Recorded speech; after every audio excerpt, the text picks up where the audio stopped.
Hey everybody, this is Firebat-EX, and I am bringing you a matchup here in the SC2 GG Star Cup, and this is going to be, what is this, 412 versus Meteor Gardens, and these are two teams in the SC2 GG Star Cup, and the players that we're seeing here is the yellow Zerg is MG Jasa, and the white Protoss is Eero Sinan, and he is playing for team Meteor. Wait, who is it? Sorry about this. Jasa is playing for Meteor Garden, and Sinan is playing for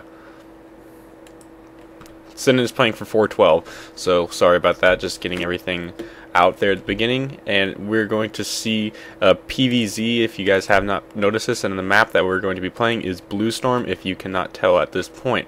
So I just want to thank everybody at the SC2GG.com for giving me this opportunity to help cast this. Might want to turn up to fastest normal speed. Yeah, sorry about that. But just to cast these games, because I do feel this is a real pleasure and an opportunity for me to do this. So let's continue. So it looks like we're going to see most likely a normal Forge Fast Expand from Sinan. I'm just going to call him Sinan. To be honest, I really don't know how to pronounce that name too well. Sinan. So let's just say Sinan. Sorry about that. I am very apologize for this, but name is a little bit hard to pronounce. But anyway, it looks like we're most likely, yeah, we are going to see 12 hatchery from Jasa here, and like I said, the Forge Fast Expand is, yeah, we are going to see the Forge Fast Expand here from Sinan, but yeah, it looks like not. What am I talking about? Sorry, this is not a 12 hatchery. This is a 9 pool. Sorry about that. It's a little bit different for me to actually be doing a VOD where I'm moving the camera. So anyway, it looks like we're just seeing the normal probe harassment here. He's focusing on that one drone every time he comes back to bring minerals.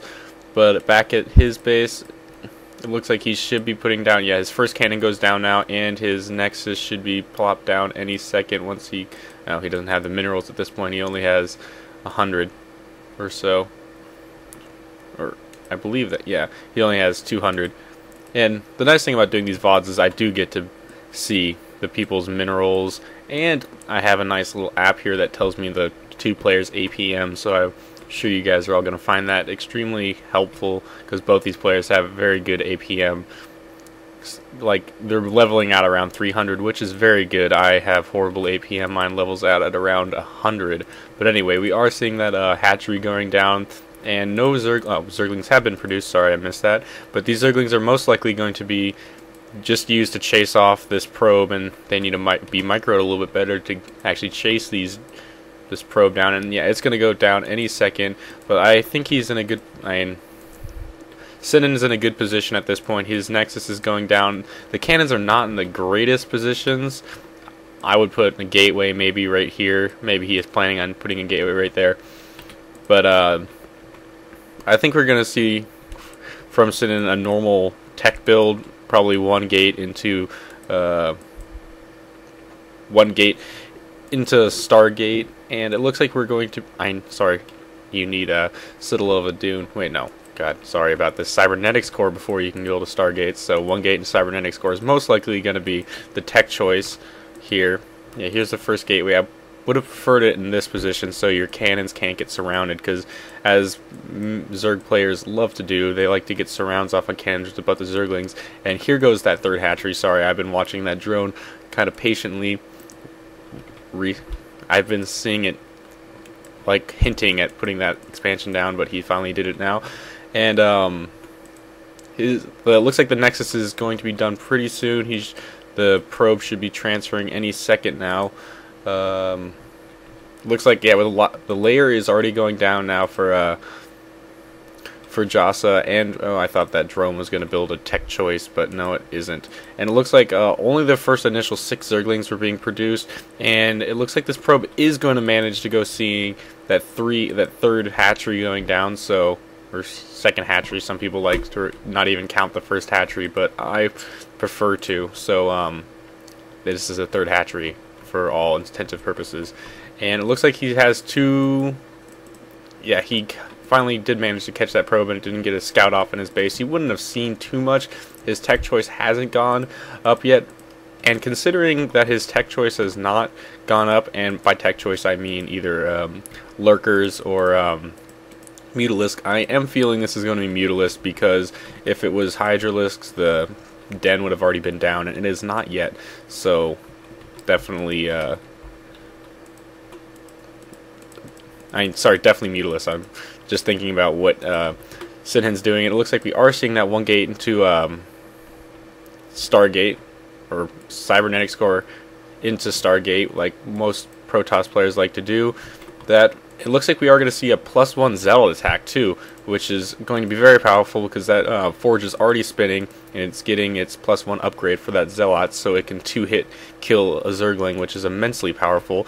And these initial 6 Zerglings are running around the map just doing scouting information, and this probe is going up into the this corner here, most likely to set up a base, but now it's definitely not, because these Zerglings are going to harass it and do anything it can to annoy it. And yeah, like I said, here comes the Citadel of Adun. Maybe we might... Citadel of Adun is going down, so we're going to see those Zealot legs very early. The Corsairs are being produced now. He might go for a Dark Templar attack, but again, I don't know. He should be putting some more gateways down right here. He should be putting 2 more down. I'd have to say there's 1 and there's 2. Yeah, he's putting 2 more gateways down, so this is definitely a +1 Zealot attack. And I think he's going to stop producing Corsairs after this first one. And let's see if I can find it. Here goes that Corsair. The Corsair is going around the map, most likely not even going to harass the Overlords too much. He might get the kill on this one, and I think he will.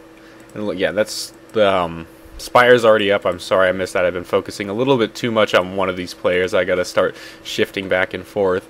But again, I want to apologize already for that. But wow, all these Overlords are pretty well clumped up, and he does manage to get that kill, but the Scourge should not have stopped. Why did the Scourge stop? The Scourge should have kept on going. But the Scourge coming out is a big indicator of what tech choice, Jasa has gone for. So Sinan already knows what is in it. What's going on. He knows their Mutalisk most likely going to be coming out anytime. Yeah, here comes the first Mutalisk, and the den's going down right now. Sorry about that. But these Mutalisks are going to do a lot of damage. The first cannon is going up, and there's no cannon at the main. Up there goes the cannon at the main. But at this point, his mineral lines are extremely vulnerable, and these Zealots are not going to do very much to attack these Mutalisks unless they turn into Reach Manlots and go up and just stab the Mutalisks in the face. But other than that, I don't think they are going to do too much. Oh, the first High Templar is out now, so that is a very good choice. And is Storm being researched? I don't know. Oh, he's actually going for Archons, so Archons are very good at fighting off Mutalisks. So he's going for a, looks like +1 attack. Is that +1 finished? Yes, the +1 is finished. Legs are finished, or no, legs are not finished yet. But these Archons are going to protect the Zealots from the Mutalisks very easily, because one bad thing about clumping up your Mutalisks is they take splash damage, like they are showing right here. Wow, all these Mutalisks are basically dead now. I think there's only 2 or 3. Yeah, it looks like there's 3 of them left.